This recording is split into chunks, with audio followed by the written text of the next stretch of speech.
Hemang Jani, what's the mood like at MOSL? What are you telling your clients? Preserve capital, put capital to work, don't do anything, just enjoy holiday. What are you doing? What are you telling them? Good morning, Nikunj. I think grind for this year has been quite severe, and what is happening is that apart from the global factors and the developments which have happened in the past few days, our market has been underperforming, and cash segment in particular, we are seeing that the participation from the clients is on a lower side. And typically, when you have a scenario where the March end is approaching, and the interest rates are high, so the inclination to put more money at work, even when you see the correction, is relatively less. At the same time, I think on the option side, we continue to see very strong action, due to multiple strategies that one can really participate in. And so the larger focus has been on the option side. Cash segment, we have been telling clients to be a little cautious because the volatility is on a higher side, and the active trader clients are actually not making any meaningful strategies in the current scenario. But yes, from a long term investment perspective, I think the levels are getting more attractive.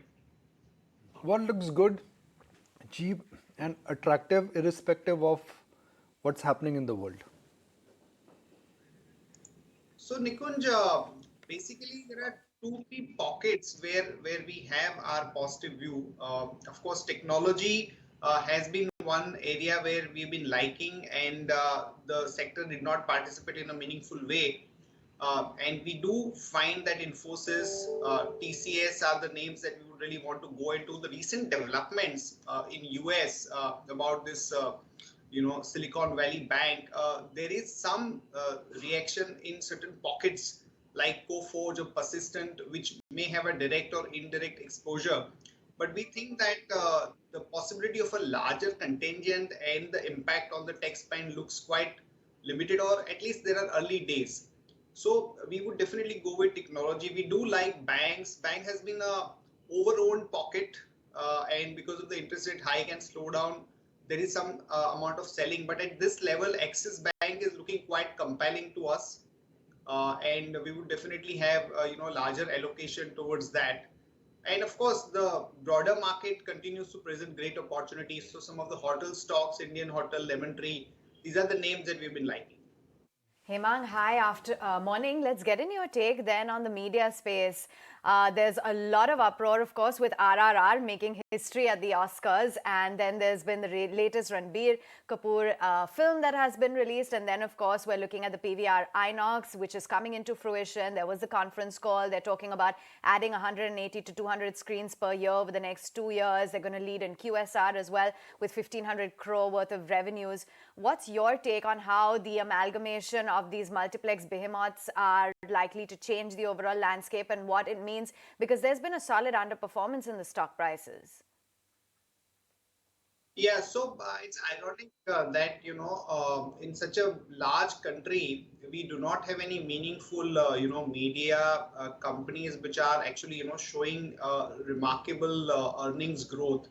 I think both PVR and Z, which are relatively larger companies, have their own sort of challenges to deal with. I think PVR, because of the way the entire OTT thing has panned out, it will be more of a movie specific response that you will see in the stock price. If few movies do well, people would want to participate, but I do not think that the current valuations are justified given the kind of disruption which has happened.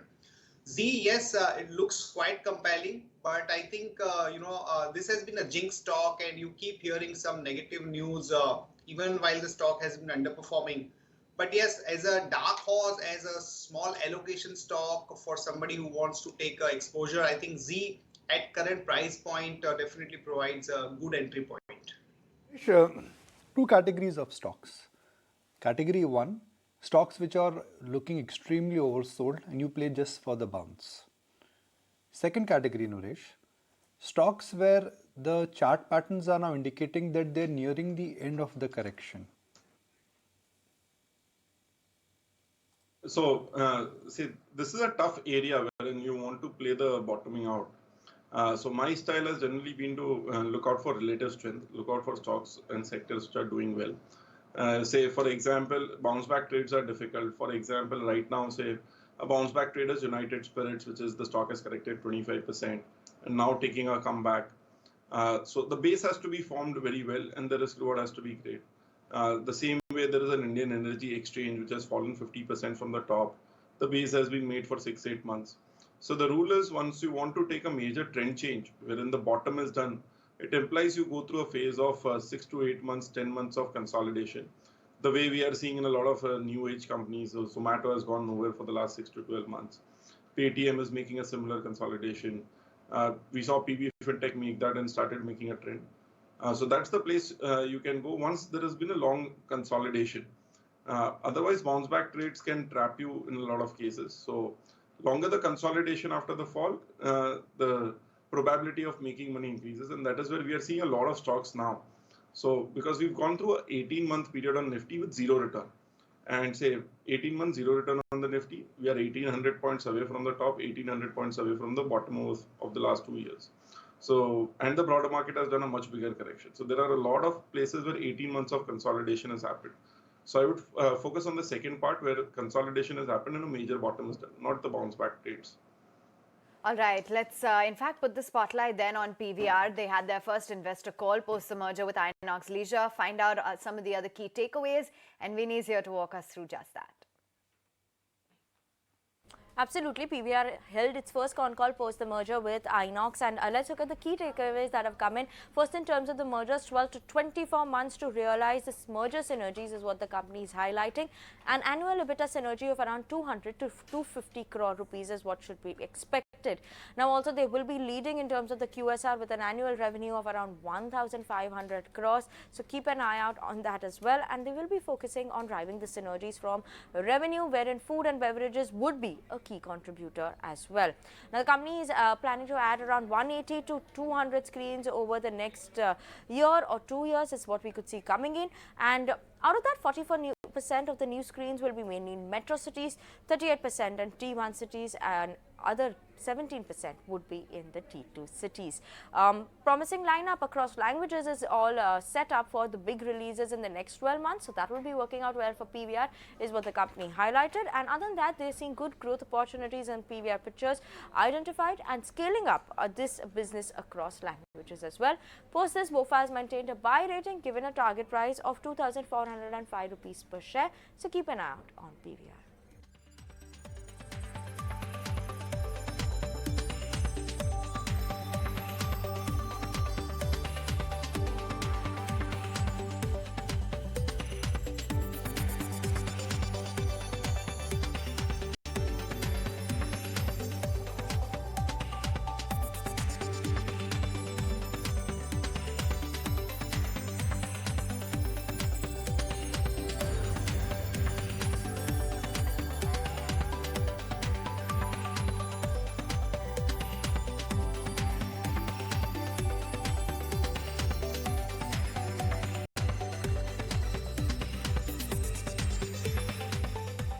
Big voices there making sense of the chaos. But for now, let's find out which are the stocks that are on the editor's radar. Today, we're nailing it down to two candidates. Let's begin then with the first one, both on the brokerage radar. IDFC First Bank is on CLSA's radar. They've actually got a pretty positive stance on IDFC First. They're positive on the stock, talking about a target price of close to 75 rupees, maintaining a buy stance. And Nikunj, they're alluding to the fact that there's going to be fastest core PPOP growth and as well as the asset quality, all of which looks promising. I think IDFC Bank is at a cusp where they're trying to migrate their liability franchise from a wholesale franchise to a retail franchise, and they've raised capital. So in the near term, you can say that, look, they don't have any capital requirement. The churn is, I think, obvious, or the turn, I think, is obvious when they're trying to really change it from a wholesale franchise to a retail franchise. Valuations are not that commanding, and because the base is low, it's a very high growth business. I think next year, markets will like to go for banks which have a strong, which do not have a lot of capital requirement and have a higher growth and are able to get decent NIMs. Why? Because the base effect for large banks would kick in, and some of the banks, at least the PSU banks, will have to slow down their balance sheet growth largely because of a gap between the deposit as well as the growth, deposit as well as credit growth. It's been an outperforming stock, but it's on everyone's radar right now purely looking at the good work what Vednathan is doing and the kind of levers which are there in place for IDFC Bank after 2-3 years of repair work. Okay, so lots of levers in place, and CLSA is giving this one a thumbs up. Let's move right on then. It's Vedant Fashions, and Morgan Stanley has initiated coverage. They've got an overweight rating and a lot of favorable views. They're talking about how there is likely to be strong margins and the fact that there's a strong balance sheet, which is going to be the key moat for Vedant Fashions. The brand is a brand which is built to last. Problem is valuations. How do you justify how do you justify a price multiple of 50 times 1 year forward? Morgan Stanley has a view that this is pretty much in line with what other apparel companies are commanding, especially let's say a name like Page or even a consumer discretionary company like Titan. So they are not very way off despite lofty valuations. Now they've launched 2 new formats, one budget format and then a luxury format. So can they really extend the goodwill of their franchisee network and their mother brand, which is Manyavar, to other formats? So it's work in progress. Morgan Stanley believes they can do it because growth, I think, is something very strong. If commodity prices come down and if yarn prices they come down further, I guess you will see expansion in margin. But that is, I think, 1 quarter away. But so still valuation is a concern, and that in a sense is going to be the restrictive factor for this stock going forward. What you should do now is that buy the stock on a bad patch, like a patch like right now, when the stock suddenly will be down because of sentimental factors and compulsive factors. That's the time you want to buy some of these high growth franchises. Okay, that's the interesting take on Vedant Fashions. Let's hear it out from Neeraj Diwan. His top pick is DLF. If you look at DLF, the kind of the sales that they're able to do, the recent project which came a lot in the news where they sold 1100 odd apartments in just 2-3 days. And they were each priced at 7.5 crores around. So there is on the ground, as far as the luxury or the higher end apartments are concerned, there is no slowdown as of now. I think there is some slowdown which is there in the low category one or maybe sub 50 lakhs one. But see, demand wise, there's no issue as of now. But I think as far as interest rate sensors are concerned, which of course real estate is an interest rate sensitive sector, I think one needs to wait maybe some more time, maybe get another inflation data, because we saw a last inflation data also, which was a dampener to what people are expecting as far as the interest rate movement is concerned. So I think let's see one more data. I think if you see some respite happening there, then I think real estate is due for a rally from these levels, because most of the stocks have corrected and still they are 10, 15%, 20% below the high that they saw just a few months back. So I think it's due for a rally, but the real rally will come in only once you get some data point as far as inflation is concerned, if there's some easing happening there.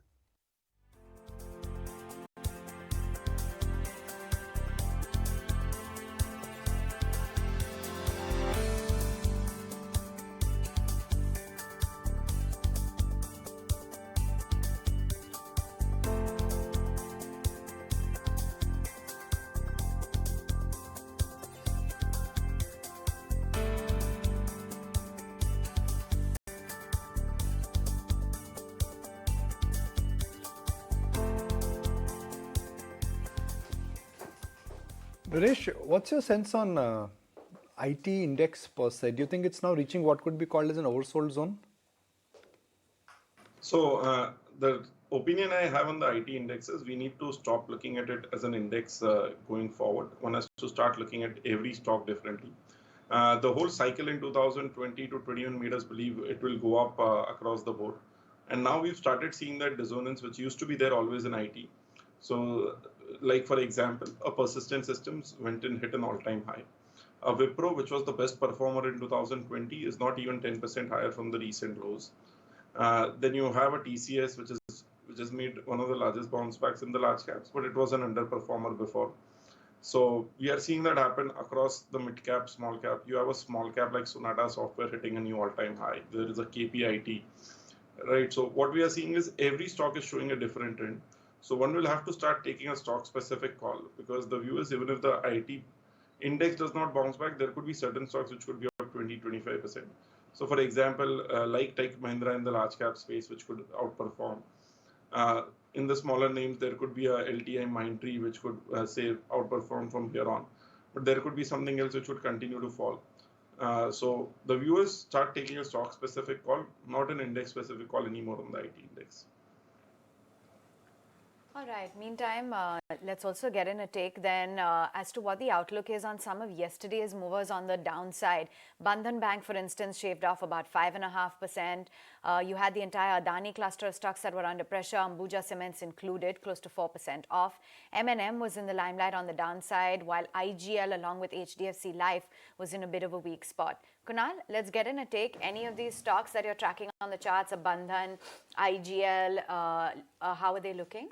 So Bandhan Bank was one of the sell calls which I had initiated earlier. So no surprise in terms of the weakness for the stock price, because I think the stock had been a big underperformer even in this last 3-4 months of the market action, when there was a point where the private sector banks like ICICI Bank, HDFC Bank, they were making a comeback, but Bandhan Bank was clearly struggling below the 200 DMA for an extended period of time. So it was bound to be that the weaker gets weaker. There's more weakness into the weaker stocks, and I think no surprise in the sense that Bandhan Bank has again corrected back again. I think if I'm not wrong, the stock also made a fresh 52-week low for itself, breaking below the 215.16 mark yesterday. On the other hand, IGL, I think apparently the stock has been doing exceptionally well. Most of the gas stocks have recovered quite well. They've come back to their 52-week highs, multi-month highs for themselves individually. So I believe that possibly this could be just a profit booking pattern into a stock like IGL. And I believe that IGL, Gujarat Gas, MGL, etc., these stocks should make a very strong comeback pretty soon. Hemang, I just want to draw your attention to the new listing from yesterday. That's Divji Talk Transfer Systems. Some of the marquee OEMs like Tata Motors, M&M, some of the global suppliers as well being their clients. How are you viewing this? So, Aisha, we do not cover the name, but our take on the overall ancillary space is that, globally, if you look at some of the passenger vehicles and the auto space, they are doing pretty well. So I think, something like a Motherson, where the company actually underperformed for an extended period of time, it presents a great opportunity. Motherson Wire, which has corrected almost about 25-30% from the top, it also provides a great opportunity.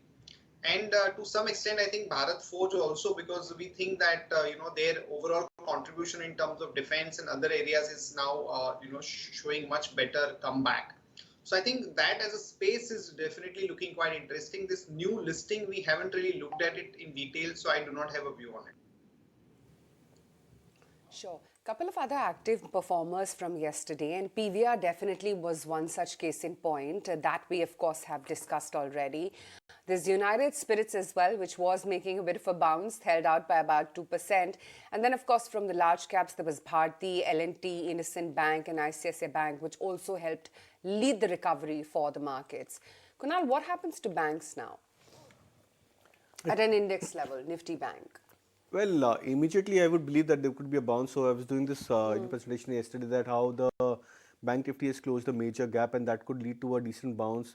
In the last 3-4 months, there have been 2 such attempts, and the Bank Nifty has gone through a bounce of I think 3.5 to 4% broadly. So even if we try and look out from this 39,150 levels, which was the low for the Bank Nifty yesterday, we could look out for maybe 40,000, 40,200 as a near-term target for banks. Now, the question is that which are the kind of stocks within the banks which could lead, whether it's the traditional large cap private sector banks where there was some bit of mojo which had off late come back into the likes of HDFC Bank, ICICI Bank, etc., or whether it's a PSU banking stocks. That could be a point of concern. I would still go with PSU banks first, because these stocks have had a very good history of last 6-7 months of price appreciation. Yes, these stocks have corrected, but then most of the stocks like Canara Bank, Bank of Baroda, etc., these stocks have been holding on to their long-term averages. So I believe that the recovery or the chance of recovery into these names could be far more better as compared to the other traditional large-cap private sector names.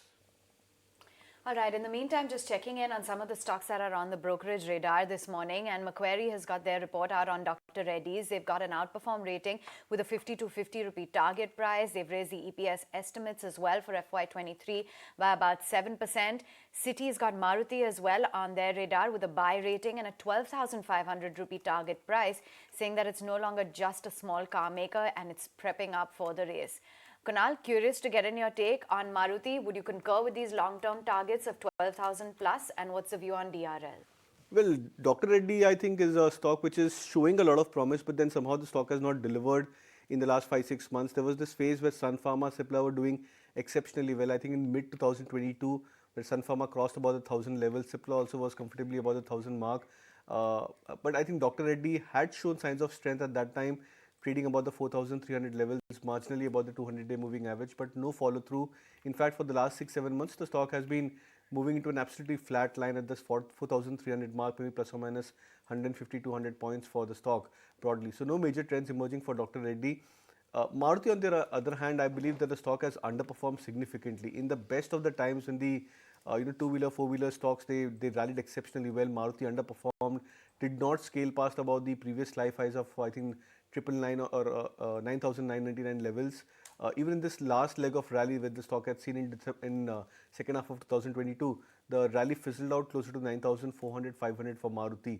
So I believe that it's a stock which should be best traded only on signs of confirmation rather than on signs of anticipation. Okay. I'm just going to get the read on the SGX and the crude prices once again, just to understand that, which way crude prices have moved. The good bit for us is that crude prices have gone down below $80, and that is something which is extremely encouraging per se, at least if you're an India watcher. Hemang, none of the IT companies have come out and said that the collateral damage of the SVP or what is happening to the other banks is high. But the market is thinking other way. Do you think right now it's denial and then there will be acceptance and then there will be problem? Because that's how IT companies have behaved in the past. First they kept on denying it, and middle of the quarter they'll come and admit. 2021, nobody talked about slowdown. 2022, everybody dismissed it. But in 2023, you can see whether it is a layoff or whether it is order cancellation, everything is visible. So Nikunj, there are direct exposures as far as certain companies are concerned, like Coforge and Persistent.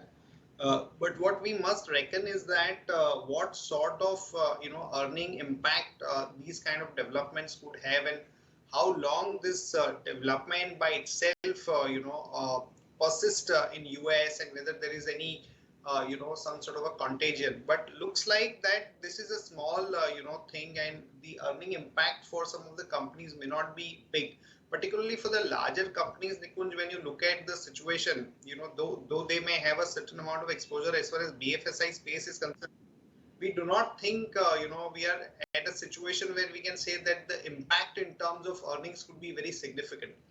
So I think given that the IT sector has underperformed big time, and some of the stocks are actually delivering good performance when you look at quarterly numbers, guidance wise, margin wise, the supply situation is getting better. So we do not see this as a major negative. In fact, the correction provides a great opportunity to enter into names like TCS or Infosys. Okay, Hemang, always great to have you on the show. We'll let you go on that note. Let's also tell you what else is happening outside the